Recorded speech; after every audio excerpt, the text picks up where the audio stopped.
미국의 한 인기마트에서 출시한 냉동김밥이 유행이라는 기사 접하신 분들 많을 텐데요. 김밥에 대한 해외 관심이 나날이 커지고 있습니다. 외신도 주목하고 있는데요. 김밥의 세계화를 다룬 워싱턴 포스트의 보도 함께 만나보시죠. 워싱턴 포스트는 세계를 사로잡은 한국의 소울푸드, 김밥에 대해 소개했습니다.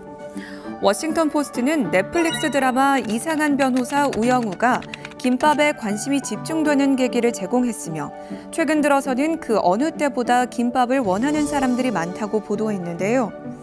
실제로 미국 인기마트 트레이더조가 지난 2023년 8월 초 미국에 냉동 야채 김밥을 출시했을 때 미국 전역의 약 600개 매장에서 해당 제품이 몇 주 만에 매진됐다고 전했습니다.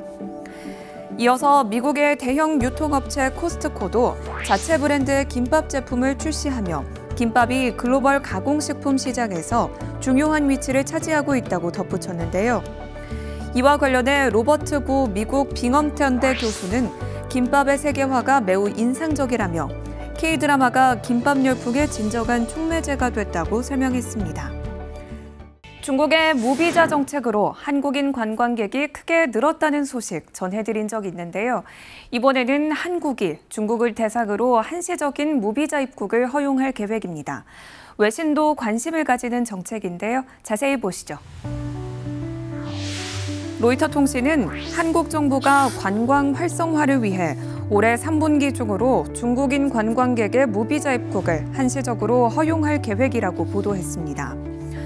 그러면서 한국의 이 같은 계획은 지난해 11월 중국이 한국 등의 국가에 무비자 입국을 허용한 데 이은 조치라고 풀이된다고 설명했습니다. 한국은 지난 2018년 평창 동계올림픽 당시 양양공항으로 입국하는 중국인 단체 관광객에 대해 무비자 입국을 허용한 바 있는데요. 그러나 중국인 관광객에 대해 입국 경로 등을 따지지 않고 무비자 입국을 허용한 것은 이번이 처음입니다. 이번에 발표한 한시적인 무비자 입국 정책은 방한 관광객 유치를 통해 내수 경기를 살리기 위한 방안인 것으로 보입니다.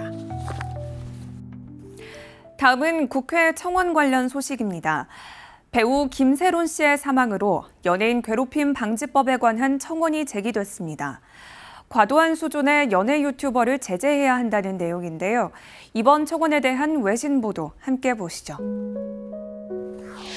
사우스 차이나 모닝포스트는 한국에서 유명인의 사생활을 침해하는 유튜버에 대해 엄격한 법 제정을 요구하는 청원이 제기되면서 국회 논의로 이어질 가능성이 크다는 소식을 전했습니다. 배우 김세론의 사망으로 촉발된 청원이 지난달 24일 국회 국민전자청원 홈페이지에 게시된 이후 18일 저녁을 기준으로 5만 7천 명 이상이 서명했는데요. 국회 소관위원회는 5만 명 이상의 동의를 받은 청원을 검토한 후 90일 이내 본회의 부의 여부를 심사해야 합니다. 보도에 따르면 누리꾼들은 스토킹 수준의 연예 유튜버로 인해 피해를 보는 연예인들이 많다며 이를 방지하기 위해 관련 법 제정이 필요하다고 입을 모으고 있습니다. 이어서 한국 사회 소식 전해드립니다.